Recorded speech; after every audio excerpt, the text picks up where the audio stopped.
আসসালামু আলাইকুম। সবাই কেমন আছেন? আশা করি সবাই অনেক ভালো আছেন। ভিলেজ লাইফ উইথ তুলি ব্লগসে সবাইকে স্বাগত। এত বড় বড় হাঁড়ি দেখে সবাই হয়তো ভাবছেন যে কি কারণে এত বড় বড় হাঁড়ি।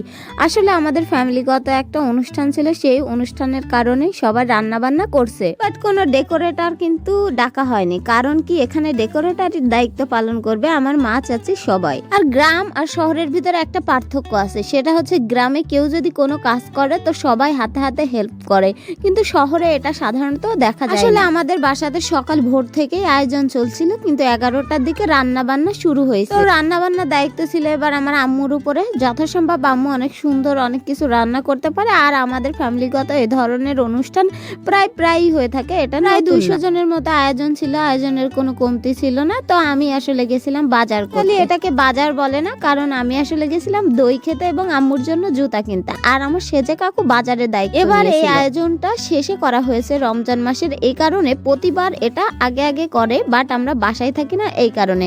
বাট আমরা 28শে রমজান করছে যাতে সবাই আমরা বাসায় থাকি। আব্বুর আগে থেকেই কড়াভাবে নির্দেশ ছিল যে কোনোভাবেই হোক 27শে রমজানের আগে বাসায় আসতে হবে, কিন্তু আমরা 28 তারিখে বাসায় এসেছি। স্ক্রিনে যাদেরকে দেখছেন একটার নাম হচ্ছে রামিম। এই যে ছোট একটা ফতুয়া পরা আছে রং বেরঙের কমলা কালারের, এটা হচ্ছে আমার ছোট কাকুর ছেলে, ওটা হচ্ছে আমার সেজে কাকুর ছেলে। ওরা আদর করে গরু বলে ডাকে, আর এটা রাম্মাম বলে ডাকি। দুইজনই অনেক ভদ্র, তবে বেশি ফটফটে।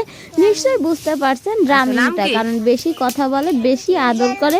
ও আসলে এত মায়া ওর, সেটা বলে আসলে। আর আপনাদেরকে তো বলাই হলো না আমাদের কিসের আয়োজন ছিল। আমাদের কিন্তু ইফতারের আয়োজন ছিল। তো ছোলাটা আম্মু কিন্তু দারুণ রান্না করেছিল।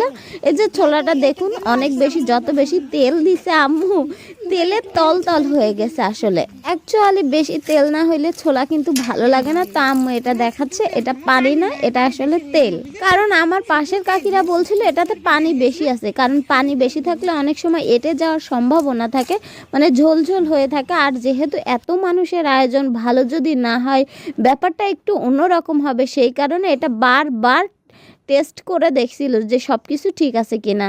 আর টেস্টটা কিন্তু আমাদেরই করা ছিল, কারণ সবাই রোজা ছিল আর আমি রোজা ছিলাম না। অসুস্থতার কারণে আমি রোজা থাকতে পারি নাই। দুর্ভাগ্যবশত এবার রমজানে আমার শুধু 2টা মাত্র রোজা থাকা হয়েছে, কারণ রোজা থাকলে আমি বেশি আরো অসুস্থ হয়ে যাচ্ছিলাম, তো সেই কারণে রোজা থাকা হয় নাই।